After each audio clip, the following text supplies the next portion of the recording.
Answer देते जाना और खुद को असेस करना, जो चीजें एक्स्ट्रा में बताई जाए उनको भी ध्यान में रखना। The process of curd production from milk is known as, दूध से दही उत्पादन की जो ये प्रक्रिया है क्या कहलाती है और कौन सा वो बैक्टीरिया होता है जिसकी वजह से ये हो पाता है। तो ये आप दोनों ही आंसर करेंगे। डेस्टिलेशन कहलाएगा, फोटोसिंथेसिस है, फर्मेंटेशन है या स्टेरिलाइजेशन है। एक बार आंसर करें फिर आगे बढ़ेंगे। बहुत बढ़िया, जिनका आंसर सी है, फर्मेंटेशन कहलाती है जो प्रोसेस है, और जो बैक्टीरिया होता है वो लैक्टोबैसिलस होता है। ठीक है, तो ये हमें ध्यान में रखनी है दोनों चीजें। सी ऑप्शन इसका राइट आंसर हुआ। आगे बढ़ेंगे, question number 2। The pole star is, जो ध्रुव तारा होता है बहुत ब्राइटेस्ट होता है एक टाइम पर, तो इसे कैसा स्टार कहा जाता है? नॉर्थ स्टार कहते हैं इसको, साउथ स्टार कहते हैं, ईस्ट स्टार कहते हैं या फिर वेस्ट स्टार कहते हैं? फटाफट से आंसर करें। बिल्कुल लैक्टोबैसिलस होता है। बहुत बढ़िया, आंसर कीजिए पोल स्टार के बारे में। ध्रुव तारा आपने बहुत सुना होगा, ऐसे बचपन में कहानियां सुनी होंगी। बताएं एक बार। आंसर करें फटाफट से। सी, नहीं सी नहीं होगा, ये नॉर्थ स्टार कहलाता है। ध्रुव तारा जो है वो उत्तर का तारा कहते हैं इसको। ठीक है, तो ए ऑप्शन होगा इसका, नॉर्थ स्टार। आगे बढ़ेंगे क्वेश्चन नंबर 3 पर। Project tiger was started in India in which year? Project tiger basically tigers को बचाने की बात या उनको ना मारने की बात हुई, तो प्रोजेक्ट टाइगर कब शुरू हुआ भारत में? 1972, 73, 1981 या 1985? एक बार आंसर करें फिर बताएं आगे। फटाफट से चलेंगे स्पीड से, क्योंकि ये रिवीजन का भी टाइम है अगर देखें तो। 1973, 1973। ठीक, तो इसका बी सिंपल आंसर, ये तो फैक्चुअल क्वेश्चन है। आगे बढ़ेंगे question number 4। The valley of flowers is located in, flowers की वैली, अभी कुछ दिन पहले हमने एक क्वेश्चन किया था, जम्मू एंड कश्मीर, सिक्किम, हिमाचल प्रदेश या उत्तराखंड। तो हमने बात की थी, एक मूवी थी ऐसे इमरान हाशमी की, हमारी अधूरी कहानी, तो उसमें पूरा दिखाया गया एक बहुत बड़ी सी वैली, कहाँ? उत्तराखंड में, या गूगल पर भी आप देख सकते हैं। तो उत्तराखंड में है ये, ऐसे यूके है गरीबों का यूके, मजाक कर रही हूँ। तो ये यूके है, उत्तराखंड पहले अलग यूपी में आया करता था। आगे बढ़ेंगे question number 5। How many bones are present in an adult human being? Adult human being, किसी को इसमें भी कंफ्यूजन थी, मैंने कमेंट्स में देखा था। तो एक अडल्ट में कितनी हड्डियां होती हैं ये तो बचपन से मतलब याद होगा आपको। 305 हैं, 275, 206 या 175, तो 206 हड्डियां होती हैं, ऐसे 206। और इन्फेंट जब बेसिकली शैशवावस्था में होता है बच्चा, तो उस टाइम पर 300 होती हैं, जो कि बाद में फ्यूज हो करके 206 बन जाती हैं। ठीक है, तो ये भी ध्यान में रखना है। आगे बढ़ेंगे क्वेश्चन नंबर 6 पर। The headquarter of green peas international is located in, green peas international का जो हेडक्वार्टर है, मुख्यालय है, वो कहाँ है? सिडनी, न्यूयॉर्क, नागासाकी या एम्स्टर्डम? फटाफट से आंसर करें फिर आगे बढ़ेंगे। आज एकदम ये मॉक ही है, इसलिए अब मैं तुरंत देख पा रही हूँ आप लोग आंसर कर रहे हैं। हाँ, क्वेश्चन ऑप्शन के साथ क्वेश्चन भी लिखते रहें, कौन सा आंसर कर रहे हैं आप। हाँ, तो ये कहाँ है? एम्स्टर्डम में है। डी ऑप्शन इसका राइट आंसर हुआ। क्वेश्चन नंबर 7 है, which one of the following is responsible for turning Taj Mahal yellow? अब ये हर जगह लगभग देखने को मिल रहा है हर रोज, इसलिए मैंने जबरदस्ती डाला है इसको कि ताजमहल के पीला पड़ने का जो कारण है वो कौन सी गैस के कारण हो रहा है? नाइट्रोजन डाइऑक्साइड है, सल्फर डाइऑक्साइड है, सल्फर है या क्लोरीन है? तो एक बार आंसर करें, ये SO2 है, बेसिकली सल्फर डाइऑक्साइड, जिसकी वजह से ये जो ताजमहल है उससे उसके जो बेसिकली पूरा व्हाइट है वो येलो या डिप्लीशन कह सकते हैं कारण बन रहा है। इसके साथ एक दो गैसेज और कर लेते हैं। एक जो नाइट्रस ऑक्साइड होती है N2O, वो लाफिंग गैस कहलाती है, आपको पता होगा ये चीज़, क्योंकि ज़रूरी नहीं है कि सेम ही क्वेश्चन पूछे, आसपास का भी पूछ सकता है। Laughing gas. मीथेन जो है वो आपका जो उपले वगैरह हैं, जो गोबर गैस प्लांट है वहाँ से आती है, और एनिमल्स में भी मीथेन ही एमिट करते हैं, वो भी गोबर वगैरह में होती है मीथेन। इसके अलावा अगर हम बात करें तो एक होती है हीलियम, जिसको लाइट गैस कहते हैं, बलून वगैरह में भरी जाती है, बहुत हल्की गैस होती है और आई थिंक कलरलेस भी होती है। तो वो एक बात हुई। अच्छा, कमेंट करके बताना सिगरेट के धुएं में कौन सी गैस होती है और उसके लाइटर में कौन सी गैस होती है, ये मैं करा चुकी हूँ, कमेंट करके बताएंगे। आगे बढ़ते हैं क्वेश्चन नंबर 8 पर। What is not true for LPG? भाई लिक्विड पेट्रोलियम गैस के बारे में क्या बात सही नहीं है? It has high calorific value, it is a clean fuel, it Burns with blue flame, या फिर इट इज़ मिथेन एमिटिंग। अब LPG सब घर में यूज़ करते हैं, सिलेंडर में होती ही है, प्रोपेन और ब्यूटेन से बनकर के मिल करके बनती है। तो बताएं इसका सही आंसर क्या होगा? हाँ, एसिड रेन में नाइट्रोजन ऑक्साइड आती है, बिल्कुल बिल्कुल।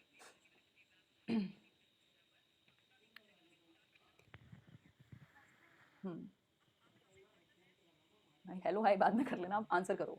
मीथेन एमिटिंग नहीं होती। अभी हमने इससे पहले वाले क्वेश्चन में समझा था कि मीथेन जो है CH4, उसमें क्या होता है बेसिकली, वो कैटल जो जानवर पालते हैं लोग, गोबर वगैरह में, इन सब में होती है। अब यहाँ पे मीथेन नहीं हो सकती। पहली बात तो ये बनती प्रोपेन और ब्यूटेन से है LPG। ठीक है, तो डी ऑप्शन होगा इसका। बाकी सारे आप जानते हैं, घर में यूज करते हैं, ब्लू फ्लेम भी होती है, क्लीन फ्यूल भी है। क्वेश्चन नंबर 9 पर बढ़ेंगे। The origin of species is a work of, origin of species क्या है?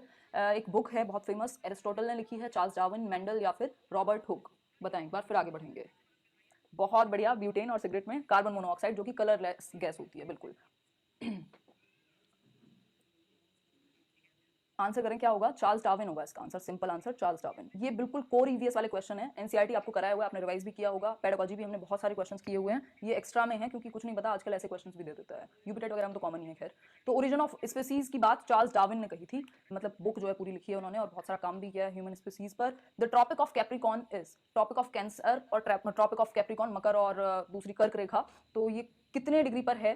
23 डिग्री, या मतलब 23.5 डिग्री, 23.5 डिग्री, 23.5 डिग्री नॉर्थ में है, 23.5 डिग्री साउथ में है, या 23 डिग्री साउथ। तो ये आप जानते हैं या नहीं जानते हैं तो जान लीजिए कि जो ये ट्रॉपिक ऑफ कैप्रिकॉन है ये नीचे की तरफ होती है और कैंसर ऊपर होती है कर्क इक्वेटर के। तो जो ऊपर होगा ऑब्वियसली वो नॉर्थ में है और ये जो है 23.5 डिग्री साउथ में है। तो कैप्रिकॉन कहाँ हुआ? C option, 23.5 degree south. तो ये कैंसर अगर पूछे तो 23.5 डिग्री नॉर्थ हो जाएगा और नीचे ये 23.5 डिग्री साउथ हो गया कैप्रिकॉन।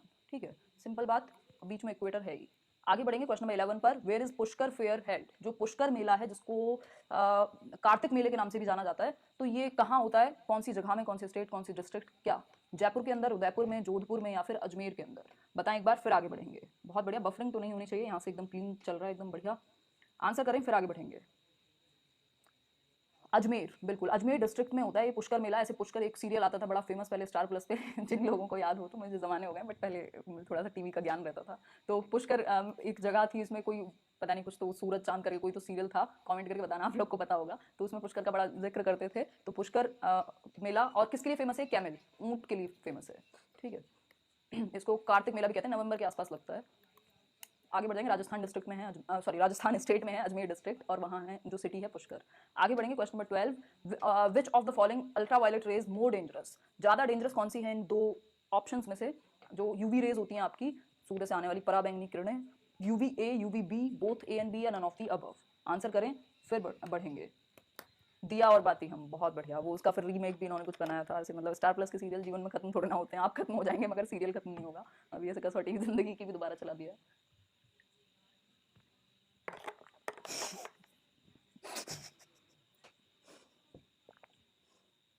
बहुत अवेयर हैं आप लोग, मतलब पूरा पूरा कमेंट सेक्शन भर गया दिया और बाती से, सबको पता है। आंसर क्या होगा ये बताओ? बोथ ए एंड बी नहीं होगा, इसका आंसर यूवी ए होगा, और इसकी वेवलेंथ भी सबसे ज़्यादा होती है यूवी ए की। ठीक है, 99% यही आती है, मतलब सबसे ज़्यादा मात्रा में भी यही आती है पृथ्वी पर।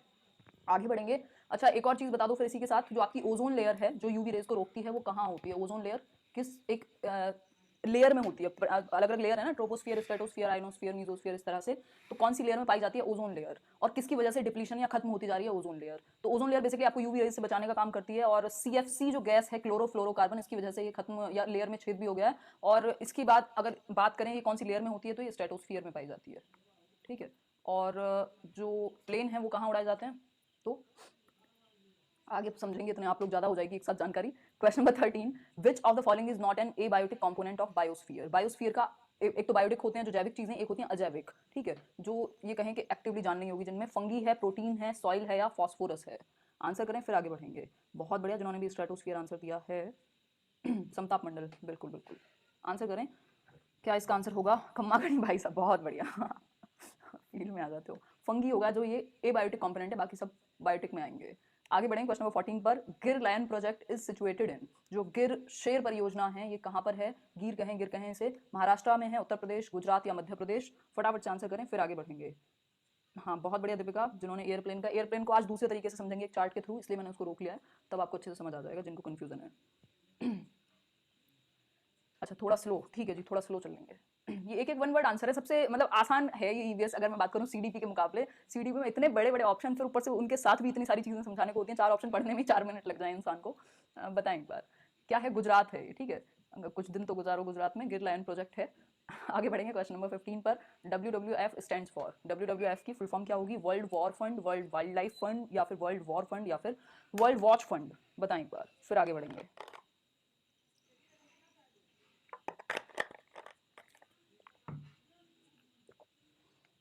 नाम ले लिया आपका Sarfaraz Khan. World wild life fund. ठीक है, वैसे भी ईवीएस से रिलेटेड है तो ऑब्वियसली तुक्का भी लगाओगे तो भी लग जाएगा इसमें तो। आगे बढ़ेंगे क्वेश्चन नंबर 16 पर। Which of the following agencies is primarily concern with the measurement of pollution in India? भाई लाइक शेयर करते रहना, मैं पढ़ाने में व्यस्त हो जाती हूँ, पढ़ने में व्यस्त हो जाती हूँ, आप लोग लाइक करना भूल जाते हैं। Which of the following agencies is primarily concern with the measurement of pollution in India? मतलब कि कौन सी एजेंसी है जो पॉल्यूशन का मेजरमेंट है? जैसे अभी कुछ टाइम पहले आया था कि आनंद विहार में सबसे ज़्यादा पॉल्यूटेड जगह है, अगर दिल्ली में बात करें तो लेवल बढ़ गया है, तो वो कौन सी एजेंसी है जो इस मेजरमेंट के काम आती है या मेजरमेंट को देखती है, पॉल्यूशन मेजरमेंट को? ग्रीन ट्रिब्यूनल है, सेंट्रल पॉल्यूशन कंट्रोल बोर्ड है, सेंट्रल वाटर कमीशन है, या सर्वे ऑफ इंडिया है? आंसर करें फिर आगे बढ़ेंगे। 16 का बी बिल्कुल ठीक है, सेंट्रल पॉल्यूशन कंट्रोल बोर्ड। ठीक, CPCB। ठीक, CPCB, central pollution control board. आगे बढ़ेंगे क्वेश्चन नंबर 17 पर। The main layer near the surface of the earth is, सबसे पास, पृथ्वी की सतह के सबसे पास कौन सी परत है एटमॉस्फेयर की? स्ट्रेटोस्फियर समताप मंडल, ट्रोपोस्फियर शोभ मंडल, मीजोस्फियर मध्य मंडल या आयनोस्फियर आयन मंडल? आंसर करें और फिर आगे बढ़ेंगे। बहुत बढ़िया जिन्होंने लाइक कर दिया, हम आभारी हुए आपके। तो आंसर करें एक बार। 17 का क्या होगा? ट्रोपोस्फियर सबसे पास में पाई जाती है, अगर बात करें तो कुछ 10 किलोमीटर की दूरी के आसपास। तो ट्रोपोस्फियर या शोभ मंडल सबसे पास है, फिर उसके बाद आता है स्ट्रेटोस्फियर, और ये हम अभी समझेंगे, पहले इनकी दूरी देखेंगे। ये 0 से 10 किलोमीटर तक ट्रोपोस्फियर, फिर समताप मंडल आ जाता है जिसमें जो मौसम है लगभग सेम रहता है 10 से 30 किलोमीटर के बीच में, फिर मीजोस्फियर है, फिर उसके बाद थर्मोस्फियर, फिर एक्सोस्फियर। अब कौन सी चीज कहाँ होती है वो समझ लेते हैं। जो ट्रोपोस्फियर है, यहाँ पर ज्यादातर जो एरोप्लेन हैं वो यहीं उड़ाए जाते हैं। जो बहुत बड़े एरोप्लेन हैं या भारी, वो स्ट्रेटोस्फियर की लोअर लेवल पे कह सकते हैं उनको, ठीक है। लेकिन अगर पूछे कहाँ उड़ाए जाते हैं एरोप्लेन, तो आप ट्रोपोस्फियर ही लगा करके आएंगे। यहाँ पर अब थोड़ा सा जान लेते हैं सैटेलाइट्स कहाँ होती हैं, थर्मोस्फियर में। फिर इसके बाद अगर हम बात करें रॉकेट्स, आपके एक्सोस्फियर। इसके अलावा मेटेरॉइड्स भी थर्मोस्फियर में। मीजोस्फियर में जो वाटर वेदर बैलून्स होते हैं ये घूमते हैं मीजोस्फियर में। इतना सब याद रखने की जरूरत नहीं है, बस ये चीजें याद रखो। एक तो स्ट्रेटोस्फियर में आपकी ओजोन लेयर है और बड़े प्लेन वहीं पर उड़ाए जाते हैं, ठीक है। और ट्रोपोस्फियर में आपके ज़्यादातर हवाई जहाज उड़ते हैं, और जो क्लाउड्स हैं या कहीं जो बड़े पहाड़ हैं वो भी यहीं आते हैं। ये बिल्कुल शुरुआती लेवल की लेयर है अगर हम बात करें पृथ्वी से, तो इसलिए ट्रोपोस्फियर इसका राइट आंसर हुआ। आगे बढ़ेंगे क्वेश्चन नंबर 18 पर। पता नहीं स्लाइड को क्या हो गया, इतना शोर मचा रही है।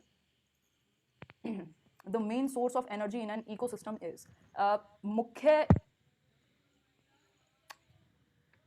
कोई बात नहीं, मतलब मुझे आवाज से इरिटेशन हो जाती है। The main source of energy in an ecosystem is, एक पारिस्थितिकी तंत्र में ऊर्जा का मुख्य स्रोत क्या है? एटीपी है, सनलाइट है, डीएनए है या आरएनए है? बताएं एक बार। ये तभी से हुआ है जब से मैंने यूट्यूब ज्वाइन किया है, क्योंकि हर आवाज मुझे लगता है नॉइज क्रिएट करती है। आंसर करें एक बार। हाँ, पीडीएफ मिल जाएगा, पीडीएफ की टेंशन ना लो, वहाँ मिल जाएगा टेलीग्राम पर। बाकी के दो शेयर कर दिए। मेन सोर्स क्या है एनर्जी का? सनलाइट है, बिना सन के आपका क्या होगा? कुछ नहीं होगा। तो बी ऑप्शन इसका राइट आंसर हुआ। आगे बढ़ेंगे question number 19। In a food chain of grassland ecosystem the top consumer are, अगर हम बात करें इकोसिस्टम की, आप ये जानते हैं पूरा, इसमें क्या होता है? जो टॉप कंज्यूमर है, सबसे ज्यादा उपभोक्ता शीर्ष कैटेगरी में कौन सा है? बैक्टीरिया है, हर्बीवोर्स हैं, कार्निवोर्स हैं जो मांसाहारी होते हैं, या फिर आइदर एनवायरमेंट और हर्बीवोर्स? आंसर करें फिर आगे बढ़ेंगे। टेलीग्राम नंबर है, चैनल का नंबर डिस्क्रिप्शन में मिल जाएगा, 9599161025। ऐसे 18 साल के बाद पहला नंबर लिया था मैंने ये। बहुत बढ़िया, 3 अकाउंट से लाइक करती हूँ, मतलब ये जज्बा है। बहुत बढ़िया भाई, 3000 लोग हो गए हैं, हम लाइक शेयर करते रहना, ये काम के क्वेश्चंस हैं। फूड चेन में मैं थोड़ा हल्का माहौल, लाइट माहौल लेकर के चलती हूँ पेपर के टाइम पे, क्योंकि टेंशन वैसे ही बहुत होती है, आप लोग के ऊपर प्रेशर होता है, इसलिए थोड़ा हंसी मजाक ठीक ही है। फूड चेन में ग्रासलैंड इकोसिस्टम में टॉप कंज्यूमर कौन है? तो कार्निवोर्स या मांसाहारी, ठीक है, सी ऑप्शन। ये एक पूरी चेन हम देख सकते हैं। प्रोड्यूसर्स होते हैं प्लांट, फिर जो प्लांट को खाते हैं वो हर्बीवोर, चाहे वो हिरन हो, चाहे वो हमारे जैसे वेजिटेरियन, लोटोसिंथेसिस की प्रोसेस के थ्रू, ये आप सभी जानते हैं। आगे बढ़ेंगे क्वेश्चन नंबर 20 पर। अभी 30 क्वेश्चन रहते हैं। The river Ganga rises from, जो गंगा नदी है कहाँ से निकलती है? मिलाप ग्लेशियर से, लद्दाख ग्लेशियर से, अरावली रेंज से, या गंगोत्री ग्लेशियर? तो ये तो आपको पता होना ही चाहिए। आंसर करें। गंगोत्री ग्लेशियर से निकलती है गंगा नदी, और हिमालय से अगर कहें तो डी ऑप्शन इसका राइट आंसर हुआ, उत्तराखंड। आगे बढ़ेंगे क्वेश्चन नंबर 21 पर। The following rabi crops are, rabi, kharif और जैद, तीन, ये 3 प्रकार की फसल के टाइप आपने सुने होंगे। कौन सी इनमें से रबी क्रॉप है? पैडी और ग्राम मतलब धान और चना, वीट और मेज, गेहूं और मक्का, मेज और पैडी मतलब मक्का और धान, या ग्राम और वीट, ग्राम और गेहूं? ऐसे कई लोग तो ऐसे घबरा गए होंगे कि ये तो हमने सुने नहीं, खाए नहीं, क्या मतलब ये क्या है? मजाक कर रही हूँ, सबने सुने होंगे। आंसर करें एक बार। इतने लेम जोक्स मार रही हूँ ना मैं भी आजकल सीटेट के चक्कर में, मैं दिमाग ना थोड़ा स्लो चलो। अच्छा ठीक है, मैं आपसे पक्का ध्यान रखूंगी। 21 का डी। देखो एक बार समझ लेते हैं। अगर हम बात करें यहाँ पे, जो खरीफ क्रॉप्स हैं वो मानसून क्रॉप्स होती हैं, मतलब पानी वाली सारी, चाहे वो राइस हो, आपको पता है जो धान की फसल होती है, चावल लगते हुए देखे हो कभी, तो इनको बहुत ज़्यादा पानी चाहिए होता है। कॉटन का भी सेम हाल है, मेज़ जो मक्का है, और ग्राउंड नट, ठीक है। तो ये खरीफ वाली फसलें हैं जो अक्टूबर में लगाई जाती हैं, मतलब जून में लगाई जाती हैं और अक्टूबर में काटा जाता है इनको। इसके अलावा फिर ज़ैद आ जाती हैं जो समर क्रॉप्स कहते हैं, जिनको मार्च में लगाई जाती हैं, जैसे कि ये जितने भी, जैसे वाटरमेलन हुआ या कुकुम्बर है, जो भी अंदर प्लांट होते हैं ना, मतलब जमीन में ऐसे पड़े रहते हैं, बेल काइंड ऑफ, वो होते हैं ज़ैद में। और रबी क्रॉप्स जो सर्दियों में लगाई जाए, जैसे वो गेहूं होता है जो गर्मियों में काटा जाता है फिर अप्रैल में, ठीक है। गेहूं हो, फिर चना हो, बाकी इस तरह की पीज हो, ये सब रबी क्रॉप्स हैं, तो विंटर सीजन में आएगा ये। और यहाँ से हम ये बात भी समझ चुके हैं कि जो गेहूं और चना है ये आएगा यहाँ, डी ऑप्शन। आगे बढ़ेंगे क्वेश्चन नंबर 22 पर। राजेंद्र सिंह ऑफ तरुण भरत संघ was awarded Magsaysay for the work of, Magsaysay award होता है एक आपका, तो तरुण भरत संघ से थे एक राजेंद्र सिंह जिनको ये मिला था। किस काम के लिए मिला था ये आपको पहचानना है। सोशल फॉरेस्ट्री के लिए, वाटर कंजर्वेशन के लिए, कंजर्वेशन ऑफ फॉरेस्ट, या फिर सोलर एनर्जी? आंसर करें फिर आगे बढ़ेंगे। हमारे यहाँ यही होते हैं, बहुत बढ़िया। ऐसे मैंने भी खूब देखे हैं, धान वान गेहूँ, मतलब ऐसे मज़ेदार, बहुत मतलब प्रोसेस भी पता है पूरा। तो